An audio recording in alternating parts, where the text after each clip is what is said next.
Avant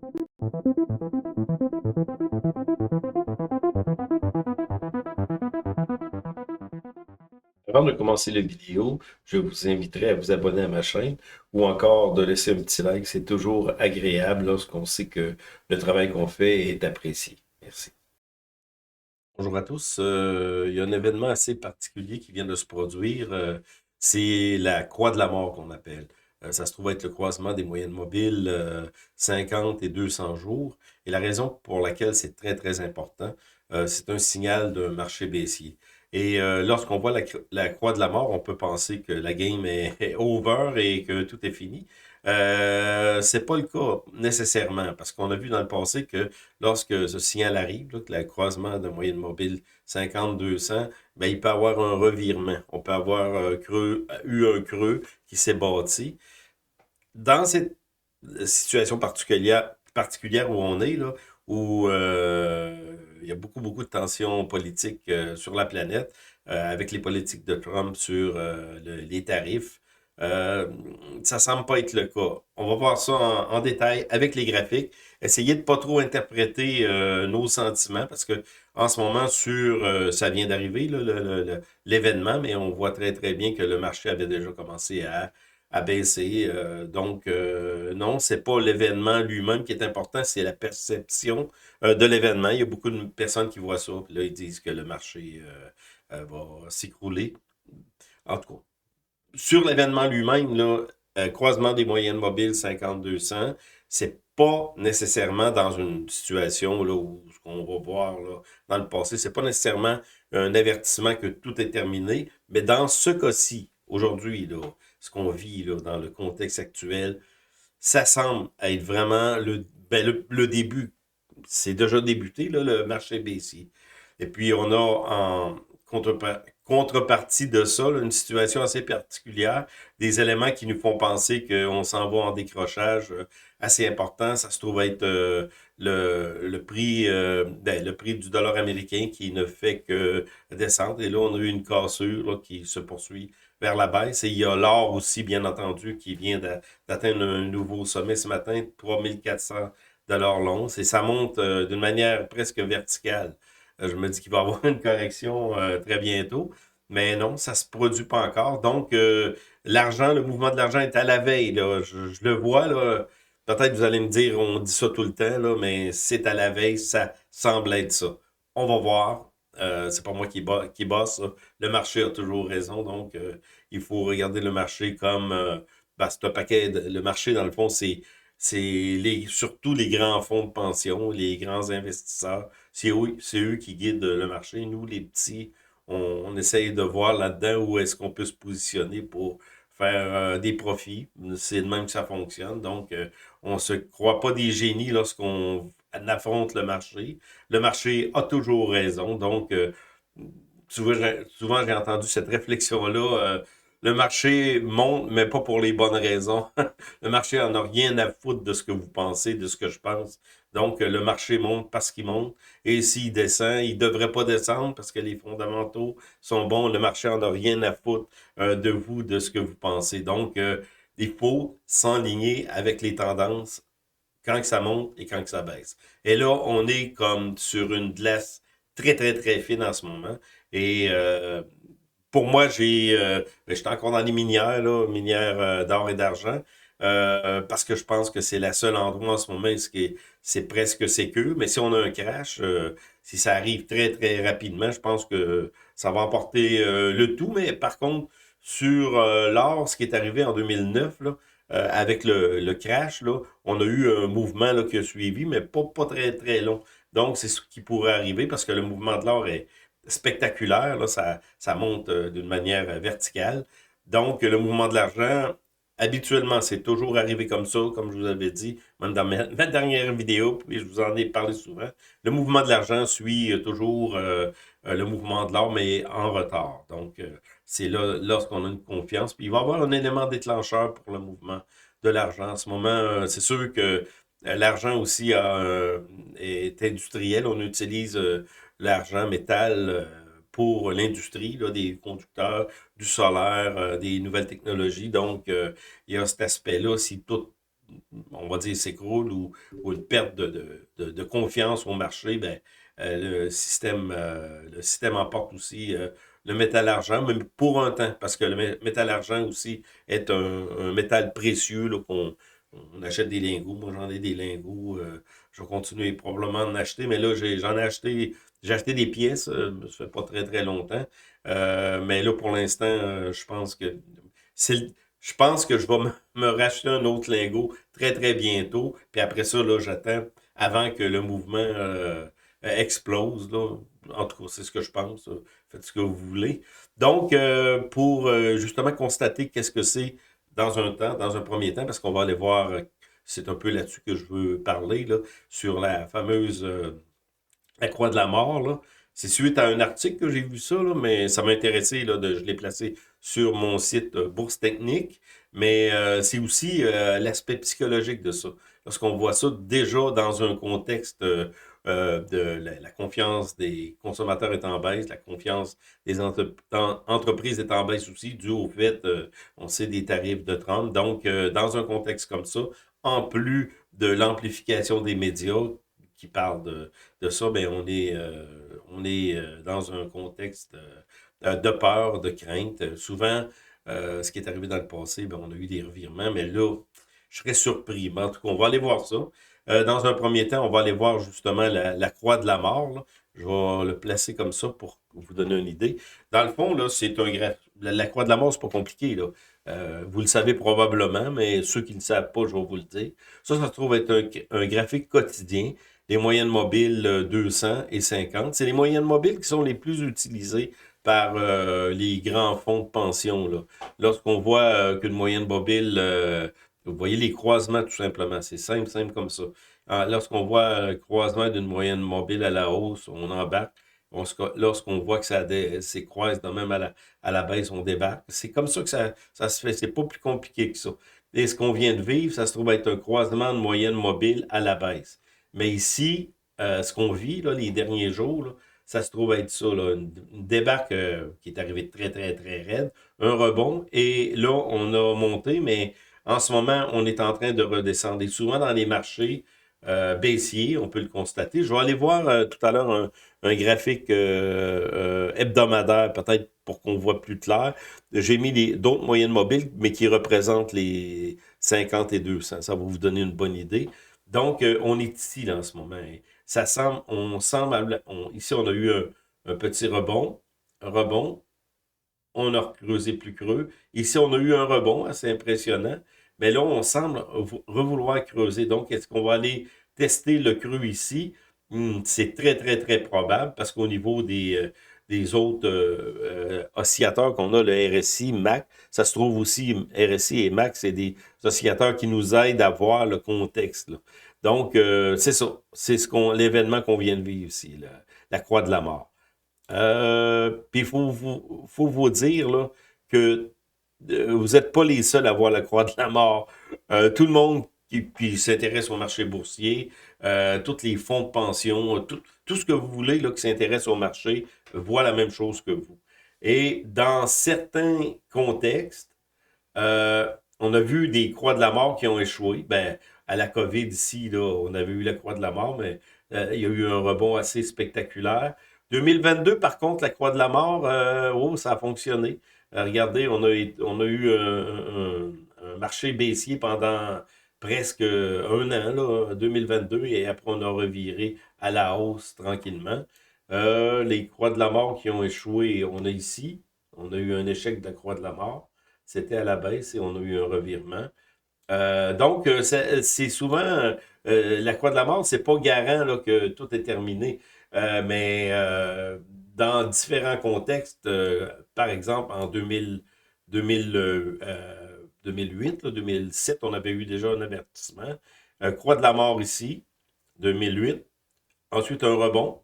Mais la croix de la mort, c'est pas résorbé. Ensuite de ça, on a eu le marché a vraiment craché, là. C'était une. Puis ce qui peut vous aider là, à voir le contexte, là, de un, prenez des graphiques très long terme, ce qu'on va voir tout à l'heure, là. Mais là, ici, je suis sur un graphique hebdomadaire, et c'est les autres oscillateurs. Le RSI, habituellement, là, ce qu'on fait, là, on trace des tendances comme ça. Et tant que, regardez, vous voyez, sommet, sommet, sommet, sommet, sommet. Et lorsqu'on a une cassure ici, c'est un sur le RSI, très bon signe qu'on a un revirement de marché. Sur le MAC, il y a plein d'autres oscillateurs, là. Moi, j'utilise ceux-là, là, mais il y en a plein, plein, plein, où on voit des revirements de marché. Ici, on voit la même chose, là, si on trace une ligne ici, et les croisements de moyenne mobile, de moyenne ici, de ligne, bon, ben, on a un changement de tendance. Et l'oscillateur stochastique, mais celui-là, c'est le très lent, là, donne une très, très bonne indication. Pas toujours, mais quand même, ça l'aide à percevoir le marché. Ici, lorsqu'on a un signal comme ça s'en va à la baisse, ben, c'est vente. Là, c'est le creux. Et lorsqu'on a un renversement, c'est pour ça qu'un oscillateur lent comme celui-là nous aide vraiment là, à percevoir le marché à long terme. Donc, c'est ça. Ici, on a eu un revirement de marché. On va revenir à nos moutons. Tout à l'heure, on va aller voir... OK, on va revenir à nos moutons tout de suite. Puis on va en finir avec Dow Jones, Nasdaq, c'est la même chose. Ben, le Nasdaq est plus amplifié là, parce que c'est les technologies. Puis en ce moment, au niveau de l'IA, là, on a un surplus là, de serveurs de données là, pour alimenter l'IA là, qui est en surcapacité. D'ailleurs, j'ai écrit un livre là-dessus que vous pouvez consulter sur mon site web. Je peux vous le montrer immédiatement, là, où est-ce que j'ai écrit avec l'aide de l'IA, là, c'est pas moi tout seul, là, c'est un livre que j'ai écrit, que l'IA est au bord du gouffre, à la surcapacité des serveurs qui sont utilisés pour l'IA, c'est au niveau de la Chine. Donc, on a une surcapacité et il y a trop de joueurs aussi. C'est un peu ce que je parle dans ce livre-là, je me souviens pas combien de pages. Là, donc, vous pouvez l'écouter. J'ai fait un petit... 5 milliards de yuan. Dans la région autonome, vous pouvez l'écouter en ligne et vous pouvez aussi le voir en PDF et vous pouvez le télécharger. Bon, c'était une petite pub là, comme ça. J'ai un projet d'écrire un autre livre sur l'or et l'argent, mais là, je pense que je vais peut-être probablement le mettre sur Amazon. Là. Mais c'est ça. C'est tout simplement une publicité que je voulais vous faire comme ça, rapidement. Je ne veux pas comme en prendre l'habitude. Ben là, tout ça, ce que je voulais vous dire, tout simplement, on est en marché qui est en train de se corriger. On retourne ça comme ça. Et la croix de la mort dans ce cas-ci, là, c'est qu'on se trouve à avoir. On va y aller sur Ben, on peut le regarder ici directement sur le graphique hebdomadaire. Là. On a des oscillateurs comme le RSI qui s'en vont vers la baisse. Et on a des rebonds habituellement les deux surachat, survente, c'est toujours au-dessus de 70 et en bas de 30 ici. Et on n'a même pas été dans cette phase-là de survente. Là. Donc, puis lorsqu'on a une survente, on peut aller voir rapidement comme ça. Regardez ici, lorsqu'on a une survente comme ça, on peut aller très, très creux en bas du 30 dans un graphique hebdomadaire. Et ça se trouve être une divergence haussière. On a eu un très, très grand creux ici. Et on a eu un creux qui n'a pas réussi à amener notre oscillateur, notre RSI, notre force index, là, plus bas. Donc, on appelle ça une divergence. Et là, on a eu un changement de direction. Bon. En ce moment, si je regarde encore mon graphique hebdomadaire, là, j'ai pas encore eu ça. J'ai pas encore eu de changement de direction. Là. Au contraire, ici, lorsqu'on on plonge sur le Mac d'une manière très, très importante comme ça, il peut y avoir beaucoup on va dire, un fond peut se créer, mais on n'est vraiment pas rendu là. Et aussi sur mon oscillateur long terme, là, stochastique, on vient d'avoir ici la cassure. Là. Donc, je vois pas beaucoup.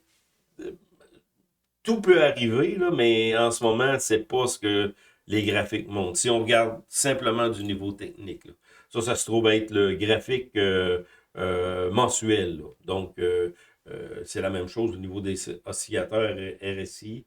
Ici, le MAC, ça vient d'arriver l'événement.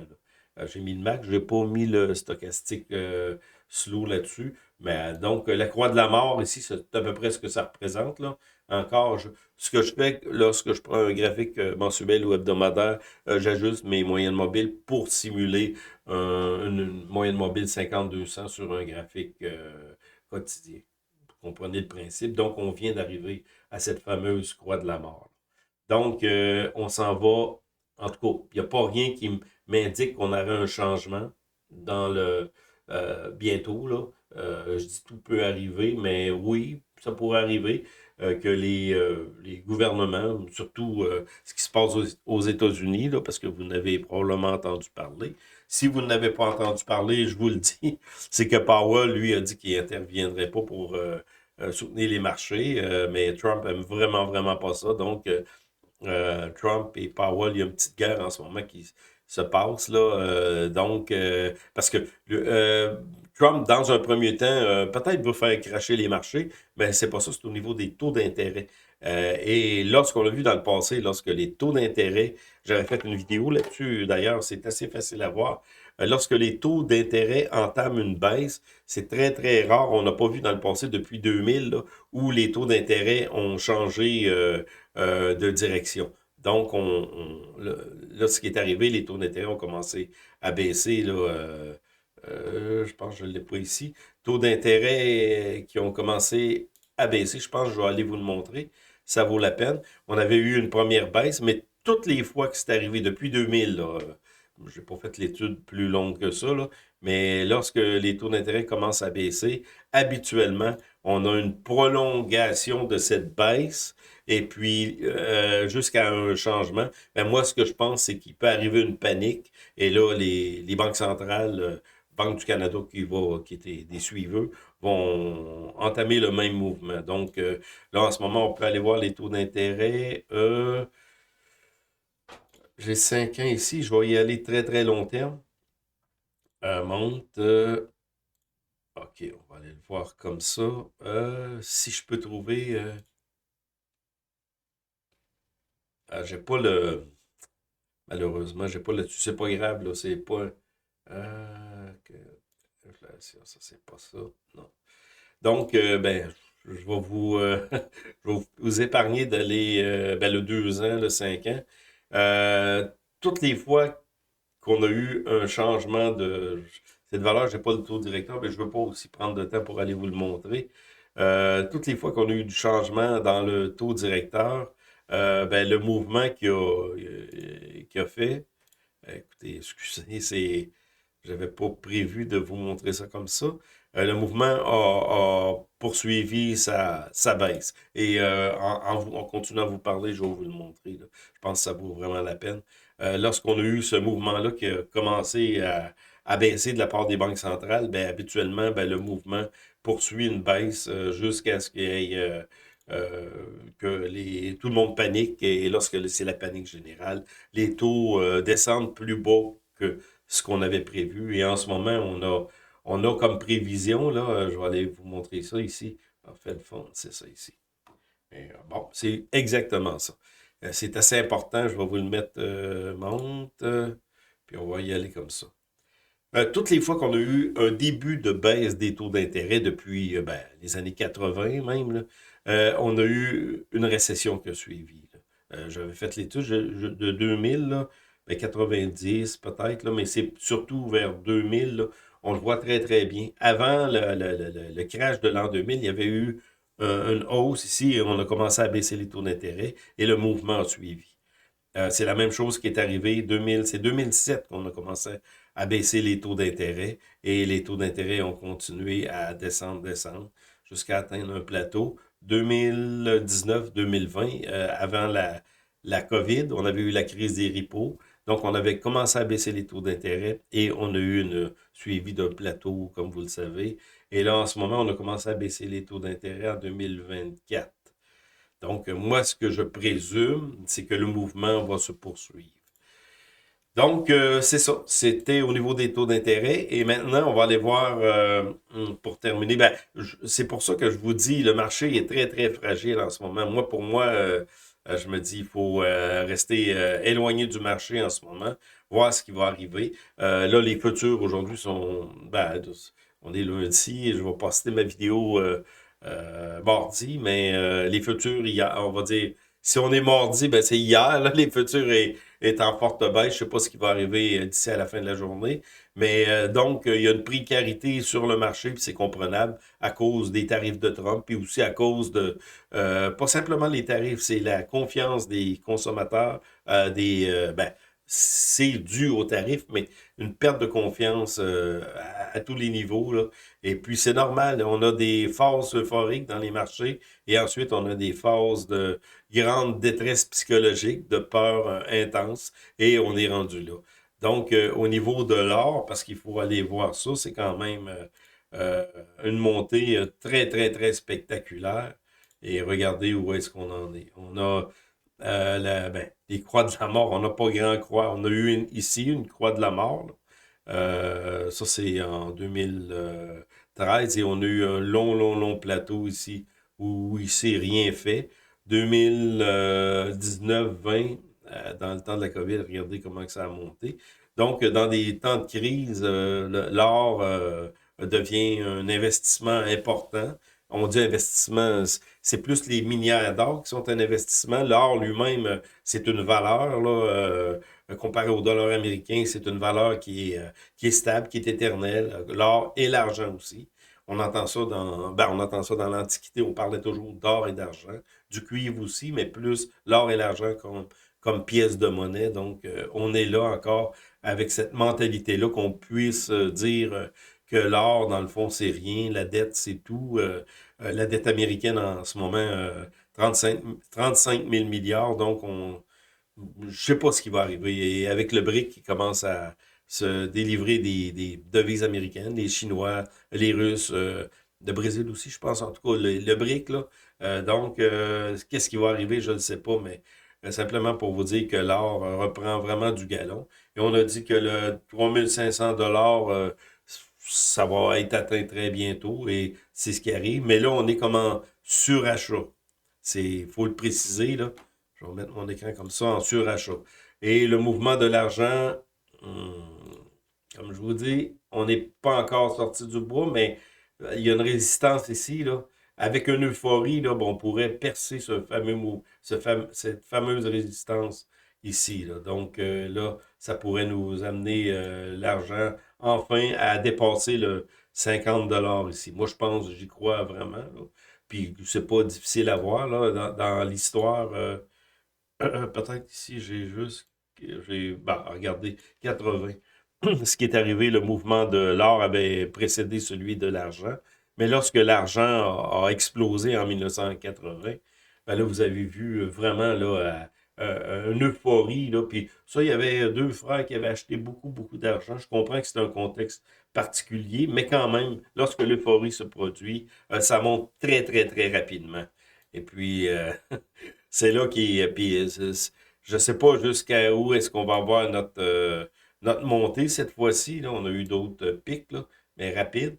Mais 2000, ben, c'est ça, lorsque l'or avait commencé sa course, ici 2008, c'est le fameux crash, où l'or, ça fait vraiment moins mal. 2008, je ramène ça ici. Regardez, l'or, on avait eu un petit mouvement. L'argent a subi plus de contre-coups dû au fait que l'argent, c'est un métal aussi qui est utilisé dans l'industrie. Donc, mais après, on a eu une montée spectaculaire de l'or et l'argent a suivi. Mais regardez l'argent, qu'est-ce qui s'est produit? L'argent a suivi, 2008, c'est ici. L'argent a suivi lentement, mais lorsque l'euphorie arrive, là, on avait une résistance ici, là.